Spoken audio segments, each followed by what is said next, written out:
இப்போது புதிய அறிமுகம் ஆச்சி ஹோட்டல் சாம்பார் 50 கிராம் ரூபாய் 20 மட்டுமே.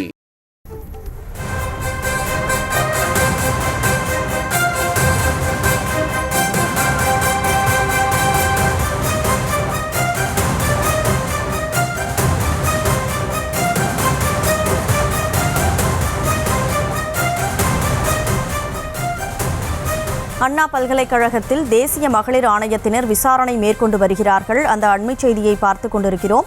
கூடுதல் விவரங்களோடு செய்தியாளர் ஜெரி இணைப்பில் இருக்கிறார். ஜெரி, வணக்கம். தற்போது அங்க தேசிய மகளிர் ஆணையத்தினர் எத்தனை பேர் வந்திருக்காங்க? விசாரணையை அவர்கள் தொடங்கிவிட்டார்களா? யாரிடமெல்லாம் விசாரணையை மேற்கொண்டிருக்கிறார்கள் தற்போது? வணக்கம். பல்கலைக்கழக மாணவி வன்கொடுமை வழக்கில் மகளிர் ஆணையம் இன்று விசாரணை மேற்கொள்ள இருக்கிறது. அண்ணா பல்கலைக்கழக வளாகத்தில் மாணவி பாலியல் வன்கொடுமை செய்யப்பட்ட விவகாரம் பெரும் அதிர்வலைகளை ஏற்படுத்தி இருக்கிறது. இச்சம்பவத்தில் கோட்டூரை சேர்ந்த பிரியாணி கடைக்காரர் ஞானசேகரன் என்பவன் கைது செய்யப்பட்டிருக்கிறான். இது தொடர்பாக தேசிய மகளிர் ஆணையம் தாமாக முன்வந்து இந்த விசாரணையை எடுத்துக் கொண்டுள்ளது.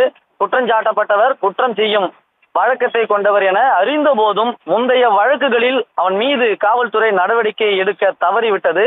அந்த அலட்சியம் குற்றங்களை செய்யும் துணிச்சலை அந்த அலட்சியம்தான் அந்த நபருக்கான குற்றச்செயலை தூண்டி இருக்கிறது. இது தமிழகத்தில் சட்ட ஒழுங்கு சீர்குலைந்து வருவது குறித்து கடுமையான கவலைகளை எழுப்பியுள்ளது என்று தேர்தல் ஆணையம் குறிப்பிட்டிருந்தது. முன்னதாக இவ்வழக்கை சென்னை உயர் நீதிமன்றம் தாமாக முன்வந்து விசாரணை மேற்கொண்டு வருவதும் குறிப்பிடத்தக்கது.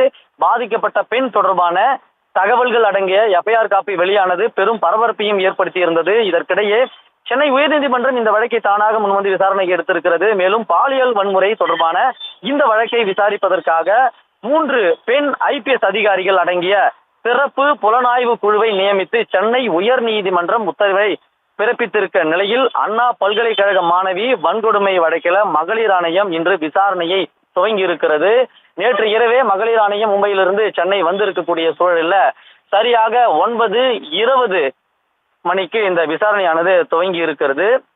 இந்த பல்கலைக்கழகத்துல எப்படி வெளிநபர்கள் இங்கே உள்ளே வர முடிந்தது, ஈஸியாக எப்படி அக்சஸ் செய்யப்பட்டது, வெளியே மற்றவர்கள் வரும்பொழுது இங்க பதிவேட்டிலே கையொப்பமிட்டு வருவது இங்க கடைபிடிக்கப்பட்டிருக்கதா, எத்தனை CCTV கேமராக்கள் இங்கே அமைக்கப்பட்டிருக்கிறது, எத்தனை CCTVகள் பயன்பாட்டில் இருந்தது, எந்த இடத்தில் சரியாக குற்றச்சம்பவம் நடந்தது, குற்றச்சம்பவம் நடக்கும் பொழுது அங்கே செக்யூரிட்டிகள் எத்தனை பேர் இருந்தார்கள், அதாவது பணியில் எத்தனை பேர் இருந்தார்கள், அந்த குற்றம் சாட்டப்பட்ட அந்த நபர் எத்தனை பெண்களிடம் அவர் அத்துமீறி இருக்கிறார், குறிப்பிட்ட பெண்ணிடம் அவர் அத்துமீறி அந்த தகவல்கள் எப்படியெல்லாம் வெளியே கசிந்தது, இங்க ஏற்கனவே இந்த பாலியல் சம்பவங்கள் அல்லது மாணவிகளுக்கு எதிரான குற்றச்சம்பவங்களை ஈடுபடும் பொழுது அதற்கான விசாரணைகள் செய்யக்கூடிய அந்த அதிகாரிகள் என்ன செய்து கொண்டிருந்தார்கள், இந்த உயர்கல்வித்துறை அமைச்சகத்தின் என்ன செயல்பாடுகள் அங்கே அதிருப்தி அளிக்கிறது என்பது போன்ற இந்த விசாரணை தற்பொழுது நடைபெற்று வருகிறது.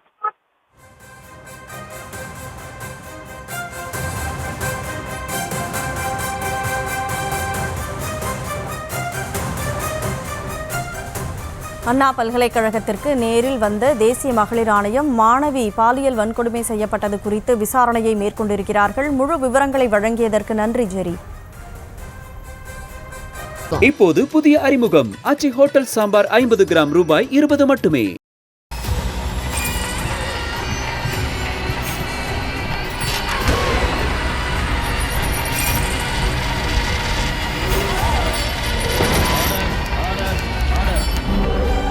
நிகழ்தகவு குற்றங்களின் மறுபரிமாணம் நாள்தோறும் இரவு 10 மணிக்கு இணைந்திருங்கள் நமது நியூஸ் தமிழ் தொலைக்காட்சியோடு.